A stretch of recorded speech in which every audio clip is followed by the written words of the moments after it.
Welcome to Section 6 of Unit 5. We're continuing our study of electrochemical cells, but now we're going to take a look at the quantitative aspect of electrochemical cells.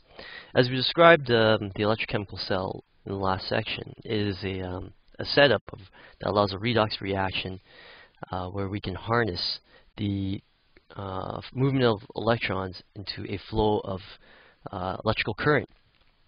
Electrochemical cell, when set up properly, is actually a battery. It's something that will generate electricity for electrical devices, and to power those devices, though, requires a certain amount of push of the electrons.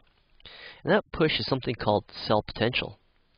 And cell potential can be thought of as a force on an electron. And the more force on an electron, the more that electron is able to be pushed along. And different electrical devices need a certain amount of voltage depending upon how much current is required for that device. So different types of cells, different setups will produce a different cell potential. And that cell potential has been experimentally measured for different half reactions. Now the cell potential, E cell, the first point here, is the maximum voltage of an electrochemical cell. That is, at specific conditions, this is the maximum amount of force on each electron. If we think of electricity like a river, the difference between current and voltage, current is the amount, if we think of it as a river, the current of a river is measured in the amount of water that flows through a river, and the voltage is the push or the force on that current. So you can have a big river, which is a lot of current, but move really slowly. That would be the same as having a lot of current and low voltage. But that same river that moves at a much higher speed has a much greater push on it. It has a higher voltage. There's another type of cell potential which is important for us to note, and that is the standard cell potential, E naught cell. This is pronounced here E naught, E naught. And this is the maximum cell voltage when these conditions are met. Concentration of all ions is 1 molar. Temperature is 25 degrees Celsius, and pressure is 1 atmosphere. And this is considered to be the standard state. When conditions are not in standard state, then we refer to the cell potential.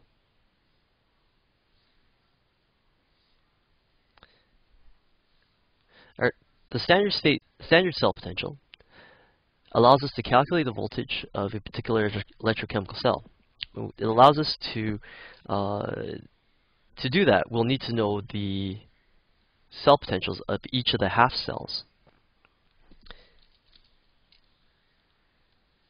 Point 2. Predict whether a particular redox reaction will occur, whether it is spontaneous.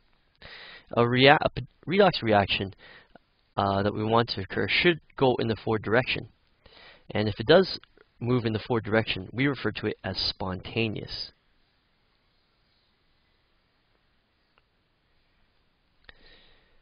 The cell potential is calculated from the difference in voltage between the half reactions.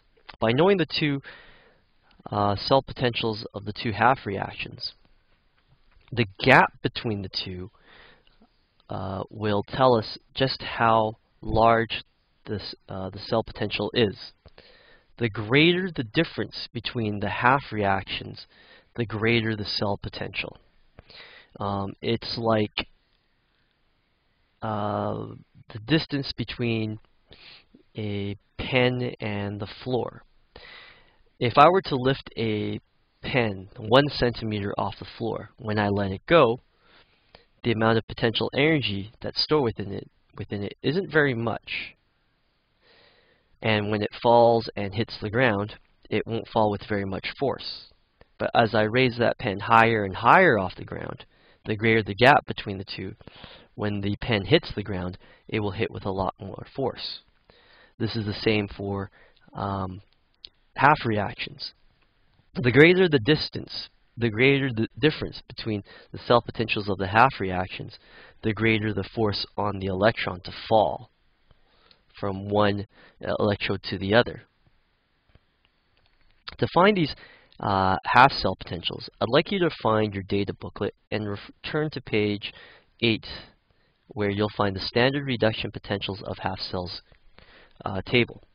If you haven't found it yet, go get it, pause the video, come back when you find it. Now that we've found it, you'll find a number of reduction reactions. Every reaction that's written on the table is a reduction reaction. Thus, the title of the table is Standard Reduction Potentials. Now, the cell potential of each of the half cells is found on the right-hand side of the table, E0 cell. This is very similar to the the Bronsted-Lowry acid-base table, because the cell potential of the half reaction is also a measure of the spontaneity of the reaction, just how far forward it's going to go. Notice also that the cell potentials can be positive near the top and negative near the bottom.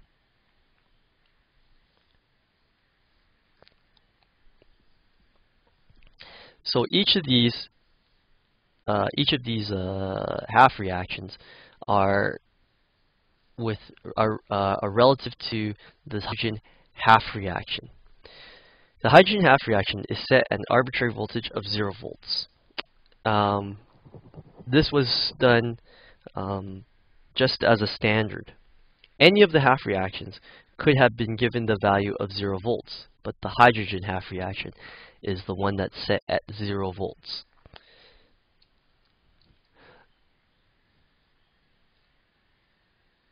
So the way this is written here actually is an oxidation. On your table, let me find my table here. On your table, the reduction reaction is written as this. 2H plus 2 electrons gives you hydrogen. And the cell potential is also 0.00 volts. The way it's written, either way, it's 0 volts. So if we look at other half reactions, zinc, the zinc reduction from Zn2+ to zinc solid has a cell potential of negative 0.76 volts. What this means is that the zinc cell potential produces 0.76 volts less than the hydrogen half reaction. It's all relative. The copper +2 can be found at positive 0.34 volts. This reduction reaction produces 0.34 volts more than the hydrogen half reaction. The baseline, which is hydrogen, could have been set at any of the half reactions. And what's most important about these half reactions is the distance between, or the gap in cell potential between the two. So when we're calculating the cell potential, it is the gap between the two that is most important. Half reaction voltages are all compared to the hydrogen half reaction. So if we set up a electrochemical cell like this, where the hydrogen half reaction is allowed to oxidize, we have hydrogen gas oxidizes to hydrogen ion. This is set at the anode. We can put any other, we can set up any other reduction on the other side, say copper. When we check a voltmeter to see what the cell potential difference is, the cell potential difference is positive 0.34 volts. So we know that the reduction of copper +2 is 0.34 volts better than the reduction of hydrogen from H plus to H2.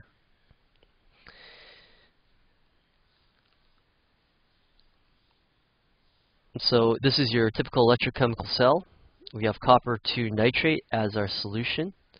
On the copper 2 end, we have nitric acid on the hydrogen end. Again, electrons flow from anode to cathode, and that's the way electrons will always flow, from A to C, anode to cathode. The electrode here, it's not made of hydrogen gas, it's an inert electrode, and it's simply there to transfer electrons. Inert electrodes may be made of carbon or platinum.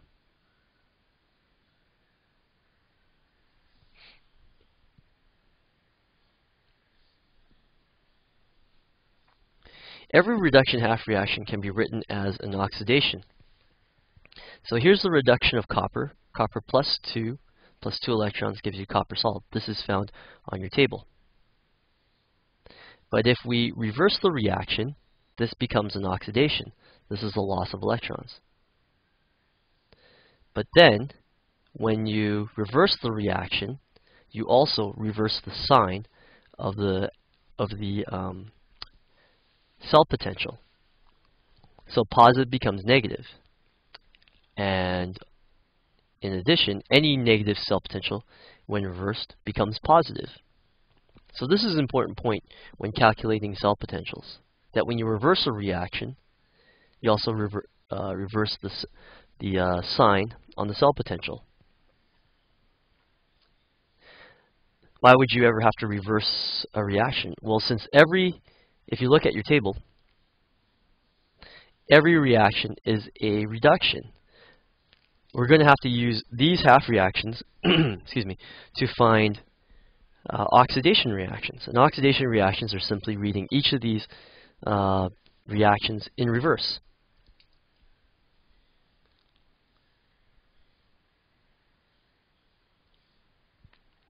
So how would we calculate the cell potential for the pairing of copper and zinc? Well, we looked at the two examples early on, copper and zinc. And zinc has a reduction potential of negative 0.76 volts. Copper has a reduction potential of positive 0.34 volts. Now, the cell potential is a measurement of how well that half reaction reduces. So look at your data tables.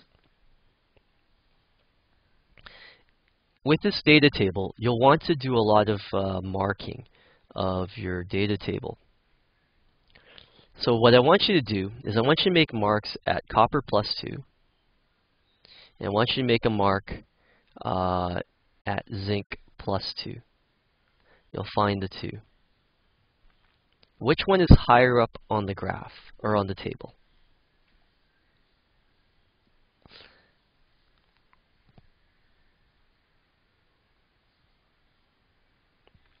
You'll find that the copper plus 2 electrons is higher up on the table. You'll find it at positive 0.34 volts. You'll find the zinc reduction of zinc plus 2 electrons at negative 0.76 volts. For an electrochemical cell which produces a spontaneous reaction, the reduction reaction will be higher than the oxidation reaction. Okay, so which one is the reduction reaction here?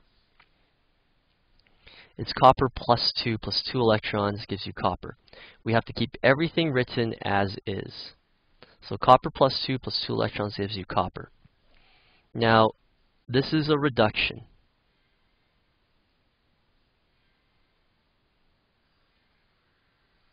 This that's occurring here is an oxidation.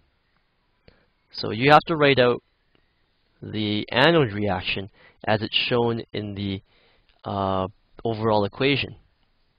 Now when it's written as is, zinc plus Zn plus 2 electrons, that's the balanced anode reaction. This is an oxidation reaction. But what's written on your table is zinc plus 2 plus 2 electrons gives you zinc. So you have to reverse this reaction as what's written on your table. You reverse the reaction, you're going to reverse the sign. So now it's positive 0.34 volts plus positive 0.76 volts.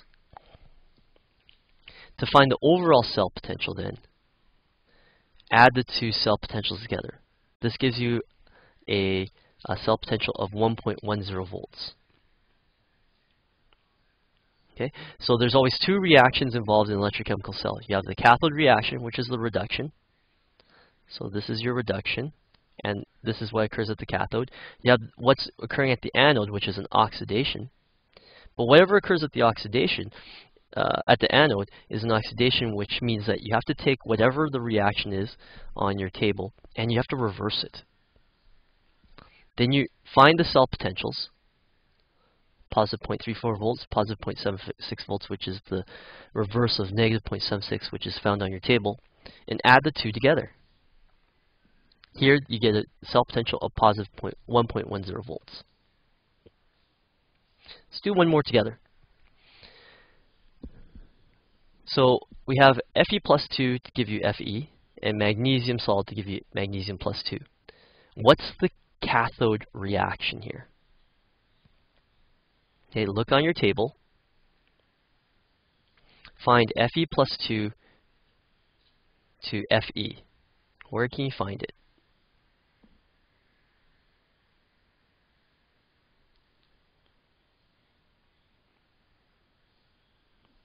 Okay, it's found at negative 0.45 volts. That's what's occurring at the cathode. The anode reaction occurs with magnesium plus 2 electrons and magnesium. That's the reduction of magnesium. The oxidation of magnesium that's occurring here is the reverse of what you see on the table. So on the table it's negative 2.37 volts, but because you reverse the sign, it's positive 2.37 volts. If you add the two together, you have 1.92 volts as your cell potential.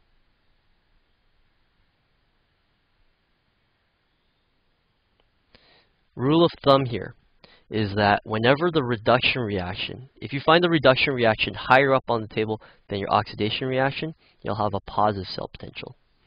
If you find the oxidation reaction higher than the reduction reaction, you have a negative cell potential. Okay, now let's take a look at what happens when you have to multiply the reactions by a factor. Right? Why would you have to multiply the reactions? Well, let's take a look here. The cathode reaction here is silver, because silver is being reduced from positive 1 to 0. So this is your reduction reaction. We have two silvers, which means that we're multiplying the reaction by 2, because on your table it's 1 silver plus 1 electron plus silver solid. Okay, find on the table the reaction involving copper solid to copper plus 2. This is an oxidation, right? So you're not finding from copper 0 to copper plus 2. You're trying to find what? Copper plus 2 to copper solid. So find that.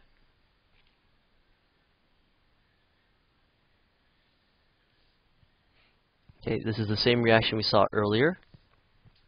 On your table, copper plus 2 to copper solid is positive 0.34 volts on your table. That's a reduction. But we're looking for the oxidation reaction, which means we're going to reverse the reaction, meaning we reverse the sign.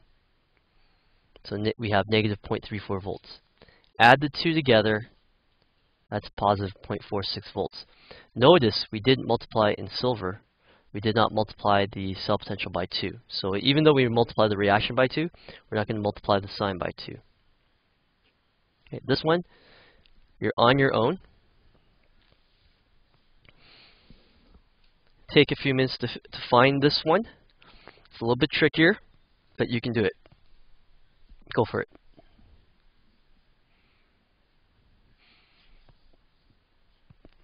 Okay, so we have 1/2 reaction involving permanganate, which is permanganate gives you MnO2.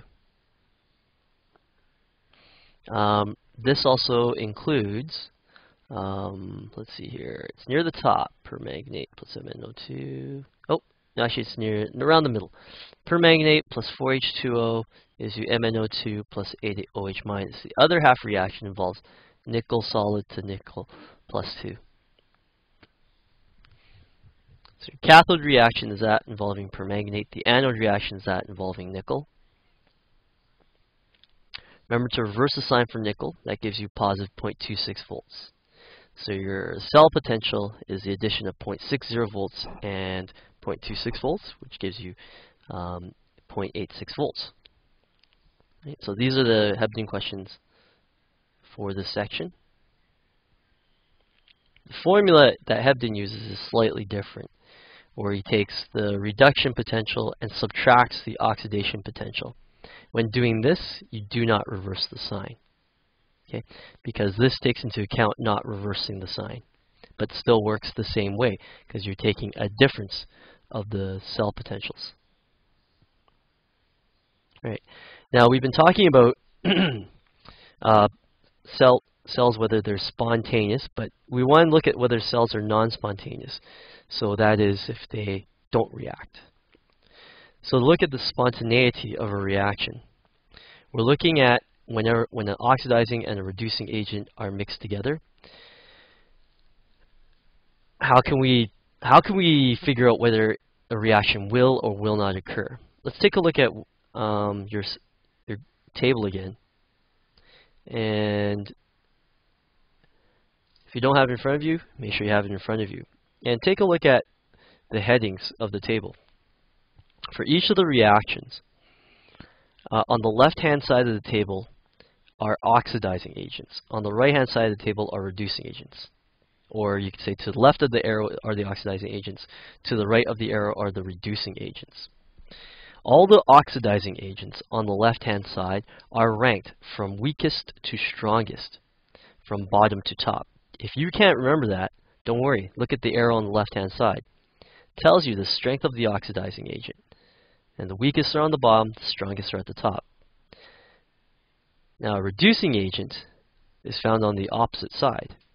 Only now the reducing agents are ranked from weakest to strongest, from top to bottom. Does that sound familiar? I sure hope it does. It's just the way how acids and conjugate bases are paired up. It's kind of like a yin and yang. There's one and the other. It's opposite when it comes to chemistry. Acids have their opposite, the base. Oxidizing agents have their opposites, the reducing agent. There's a measurement of the reaction. For acids, it's Ka. For half reactions, the measurement of the forward reaction is the cell potential, the E0 cell. So there's a lot that's in common between all these different topics. Now, when we mix an oxidizing agent and a reducing agent together, that's what we're doing. That's what we were doing in the previous examples. Is in each of the reactions, we have here, so silver plus 1. This is being reduced. This is an oxidizing agent, and this is being mixed with a reducing agent. In all of our examples, we were mixing oxidizing agent and reducing agent and seeing what happens. Spontaneous reaction is one where the reactants will react on their own with no additional energy. Non-spontaneous reactions will not react or react only in reverse, but a forward reaction can occur if additional energy is added to it. So there's a couple of ways to predict whether a reaction is spontaneous. Method A. Calculating the cell potential. It's positive. If the cell potential is positive, the reaction is spontaneous. So it'll start to react on its own. If the cell potential is negative, the reaction is non-spontaneous. And to get it going, we have to overcome that negative cell potential. So if a cell potential has a value of negative 1.5 volts, for the for the reaction to occur, we have to apply 1.5 volts or greater to push the electrons in the opposite direction.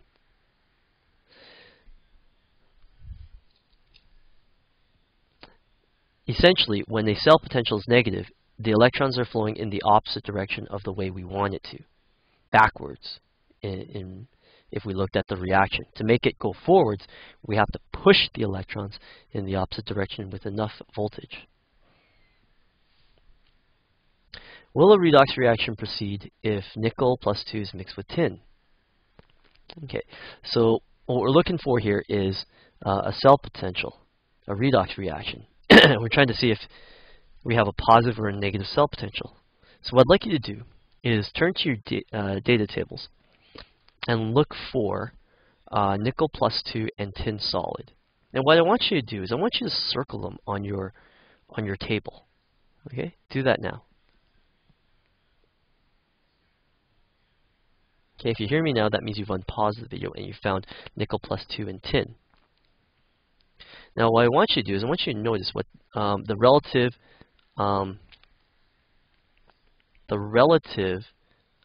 rankings of nickel plus 2, or the areas where nickel plus 2 and tin solid are. Where are you going to find nickel plus 2? On the left-hand side or the right-hand side of the table? Nickel is found on the right-hand side, the left-hand side of the table. Okay? And it is an oxidizing agent or a reducing agent? It is an oxidizing agent. Tin is found one reaction above, tin solid. Is it an oxidizing agent or a reducing agent? It's a reducing agent. So let's just label this here. This is an oxidizing agent. This is a reducing agent. So we have the reaction that we want as written. Will a redox reaction proceed if nickel and tin is mixed together? If nickel and tin are mixed together, they must be on the reactant side. So these are reactants.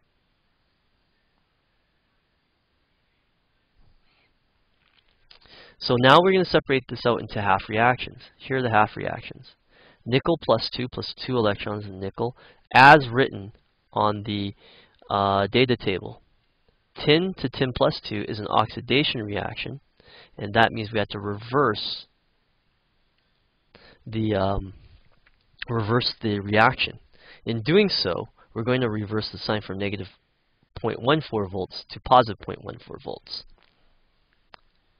Now, when you add the two up together, we have a total cell potential of negative 0.12 volts. The reaction is non-spontaneous. Now, I want you to go back to your data booklet and take a look at the relative rankings of the oxidizing agent and the reducing agent. Which one was higher, the reducing agent or the oxidizing agent? The reducing agent was higher on the table. The oxidizing agent was lower on the table. When you have that scenario, you'll have a non-spontaneous reaction. So I like to tell students is if you put your left index finger on the oxidizing agent and your right index finger on the oxidizing agent, depends which finger is higher. If your right finger is higher, non-spontaneous. If your left finger is higher, it's spontaneous. So let's take a look at our next example. Oops, actually not this example, but just relatively speaking. Will magnesium undergo oxidation, reduction, or no reaction? Take a look at your data booklet. Look for magnesium plus 2. Where are you, magnesium plus 2? Okay, pause the video if you need to. Unpause when you're finished. Okay, if you found magnesium plus 2, what is it? You'll find it as an oxidizing agent. It's on the left-hand side. Now, what's the cell potential for the reduction of magnesium plus 2? It is negative 2.37 volts. So the reduction of magnesium is non-spontaneous. So that means magnesium doesn't reduce very well. Well, what about the oxidation of magnesium solid? Well, if you look over here, the reduction of magnesium is negative 2.37 volts. So what is the oxidation of magnesium? Remember that the oxidation here is the reverse reaction. And so what's the cell potential? The oxidation of magnesium is positive 2.37 volts. It's positive cell potential, thus it is spontaneous. Magnesium oxidizes spontaneously.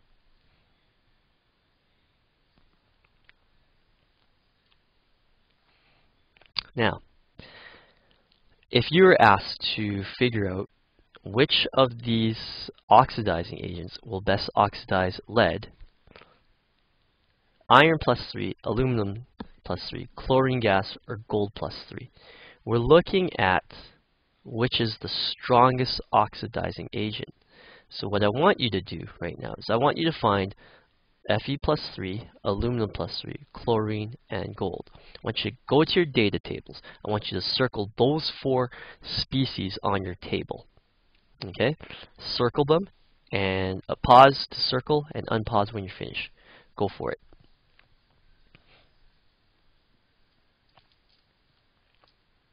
Okay, so hopefully you circled them. Now let's take a look at what we have here. We can compare to lead solid. Okay, lead solid, the oxidation of lead solid is 0.13 volts. Where can you find this? Look on your data table and look at negative 0.13 volts. That's a reduction of lead plus 2 to lead solid, but we want to oxidize lead solid to lead plus 2. So we have to reverse the reaction that's on your sheet, on your table, and reverse the sign. That is the oxidation. So, oxidation. Anytime you write an oxidation, it's a reversal. Now, we look at all the reduction reactions. So Fe plus 3, positive 0.77 volts. Aluminum plus 3 to aluminum solid, that's negative 1.66 volts. 1.36 volts for chlorine, 1.50 volts for gold. Out of these 4 reactions, which is the most spontaneous reduction? The most spontaneous reduction we just tell by the value of E naught. And that's this guy here. This guy's the highest value of E naught. So that means that this is the best oxidizing agent. We want to pair the best oxidizing agent with lead here so that it will best oxidize lead. If we create a electrochemical cell where we hooked up all of these oxidizing agents, the only one that would work would be gold. All right.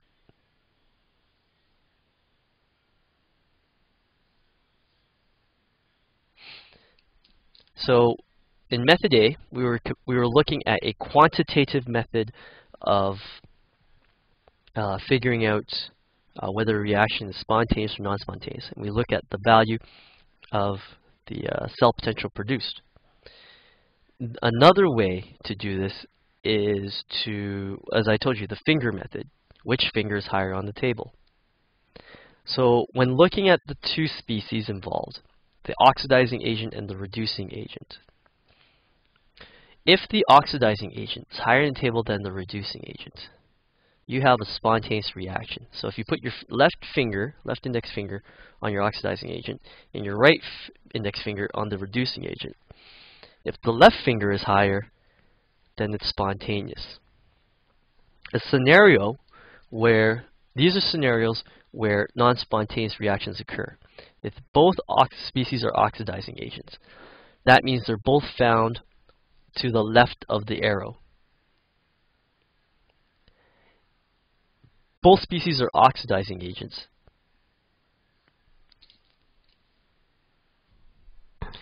If both species are oxidizing agents, then nothing's being reduced. They're trying to oxidize each other, and that's not going to work. In every redox reaction, we're going to need one species being oxidized, one being reduced. So in the next instance, if you have both species being reducing agents, that's going to produce a non-spontaneous reaction also. Simply the reaction won't work. Nothing's being oxidized. And then the third scenario, if the reducing agent is higher than the oxidizing agent, that's also non-spontaneous. We have, in that instance, we'll produce a negative cell potential and you will not have a spontaneous reaction. Make sure you bring your questions to class. These are the questions assigned for this particular section from Hebden. And we'll see you in class.